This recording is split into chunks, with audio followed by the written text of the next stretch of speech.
All right, everybody, welcome back to the #1 television program in the history of the entire universe. I am Brian Lee Durfee, author of The Forgetting Moon, The Blackest Heart, and The Lonesome Crown, all three books published by Simon & Schuster's Saga Press. Today I'm going to be reviewing Christopher Ruocchio's Shadows Upon Time, book number 7, the final volume in his magnificent epic Sun Eater space opera fantasy series. Got all the books right here. Now, before we get to the review of the book, there's a couple things I want to talk about. I just went to a book signing that Christopher Ruocchio did a couple days ago in Salt Lake City. Got my final book signed by him. Now my entire collection of books is signed by him.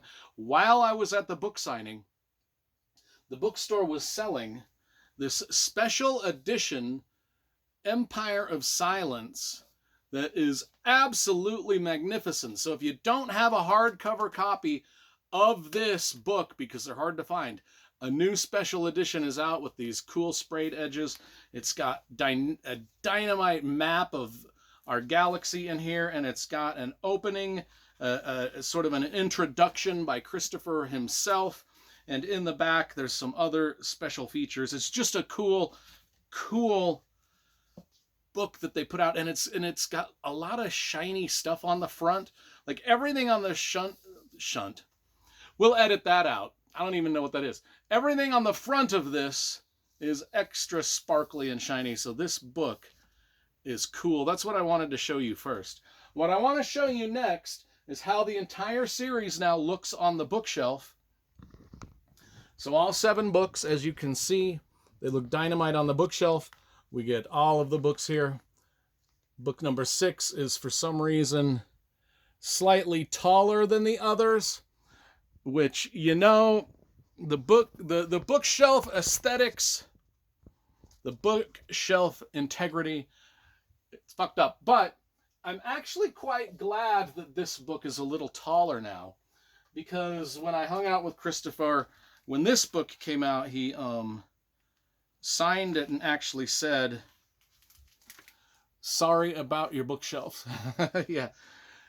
Yeah, does screw it up a little bit. But I'll forgive him. Now that makes that copy even more special to me because it is up.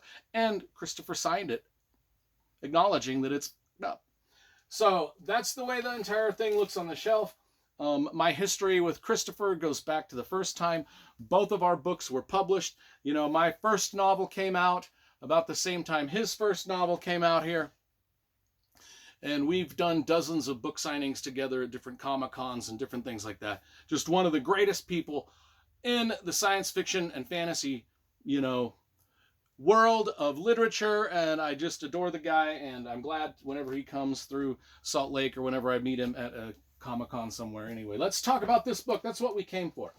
Let's talk about the aesthetics of this book. I just showed you this book. Now let's talk about the actual book you came to watch the review of. Shadows Upon Time, book number 7 in the Sun Eater saga. Got a great cover by an artist by the name of, and I think this artist did most of these covers, and that is Kieran Yanner. Kieran Yanner. There's a bunch of cool things with this one also. Not only did Christopher just sign that for me, but there's also also a map in this one. There's a big, huge, at the end, there's a big glossary of terms and a timeline of Hadrian's life and everything that happened in these books. There's just a lot of stuff going on in this final book. Plus, it's 900 pages, I think, which makes it the biggest one so far. 910 pages. Makes it the biggest book so far in this. And that's cool. I mean, that's what we want, right? I mean, this is one of the greatest. Here's why I'm going to start this review just by saying this is going to go down as one of the iconic, legendary science fiction series ever written. It just is. The stuff that Christopher puts in these books from the start all the way to the finish, it rivals the world building and detail and just the awe you can get, the sense of wonder you can get from reading science fiction It puts all of that in there. That it rivals Dune. It rivals, the Foundation series by Asimov. It just holds up next to all of our classic science fiction, and it should be winning major awards. And I'm hoping this final book does get Christopher. Now that the series out, a lot of people won't read a series until the final book's out. Well, folks, the final book's out. It's not like this series needs any more help getting sales because it's doing quite well. But let's everybody start reading it.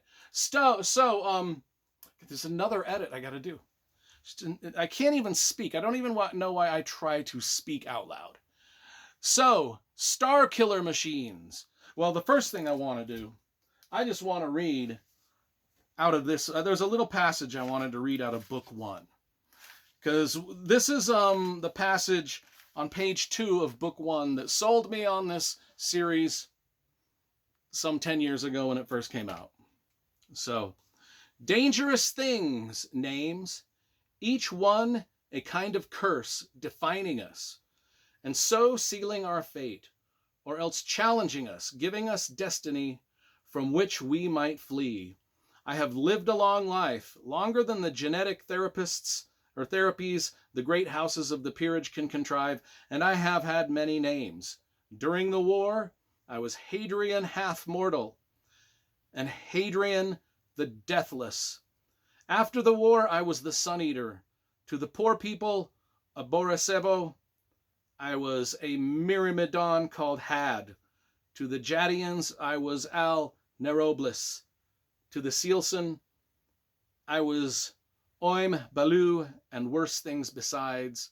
I have been many things, soldier and servant, captain and captive, sorcerer and scholar, and little more than a slave.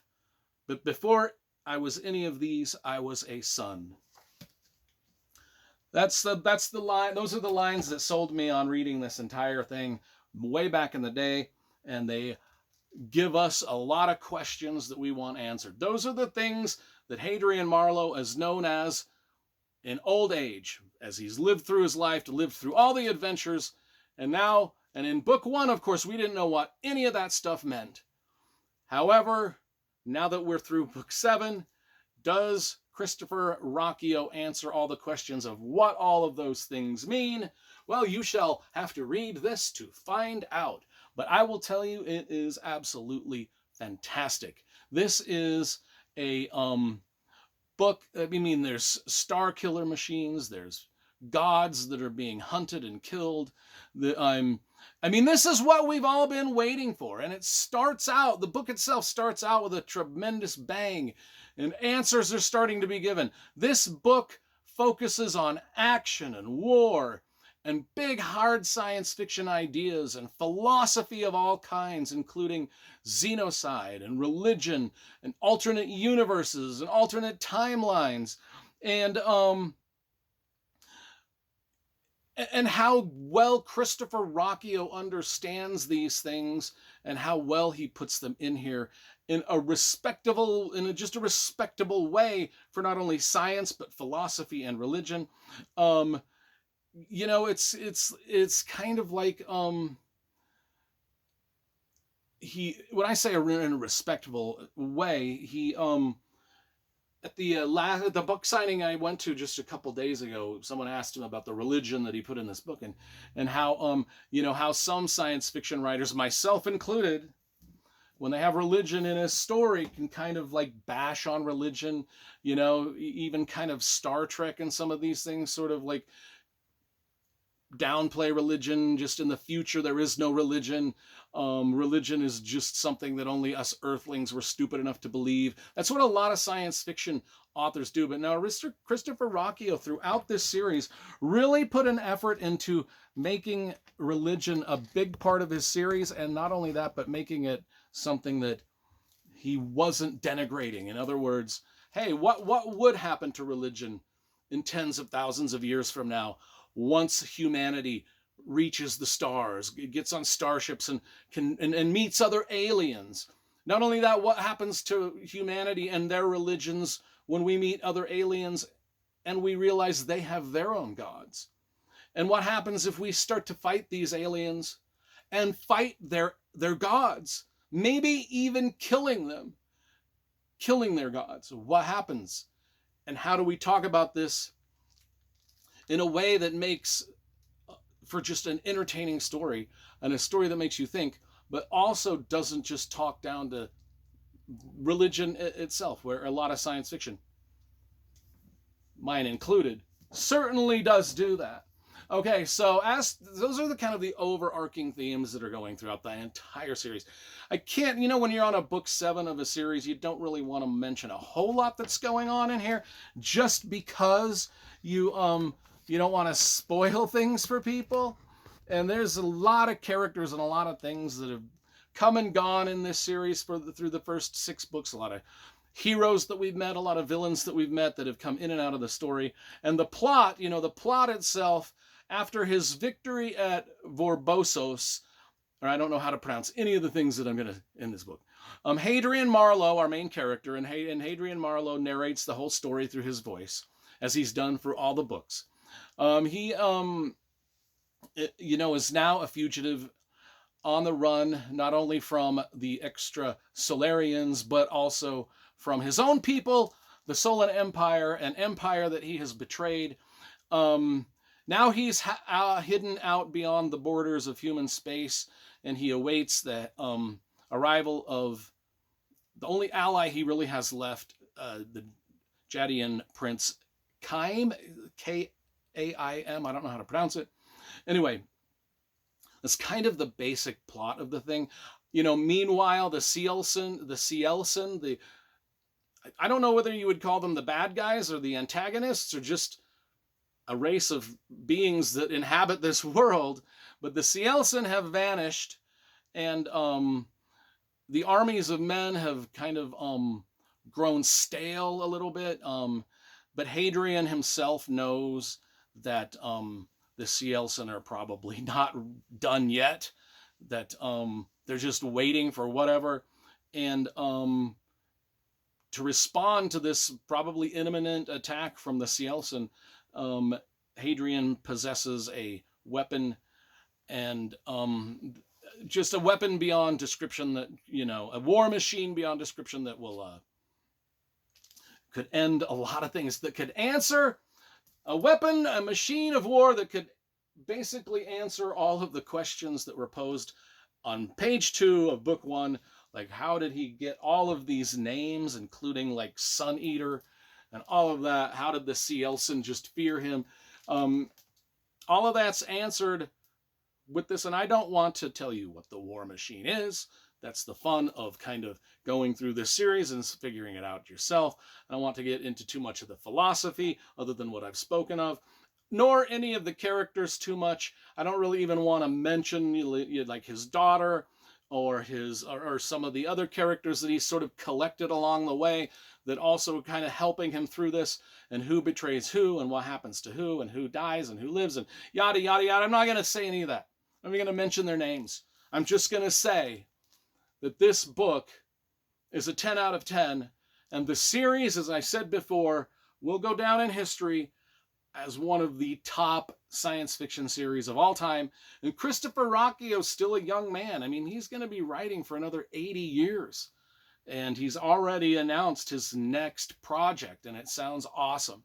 So anyway, that's my review of Shadows Upon Time, and my review of basically the whole series, plus an extra bonus.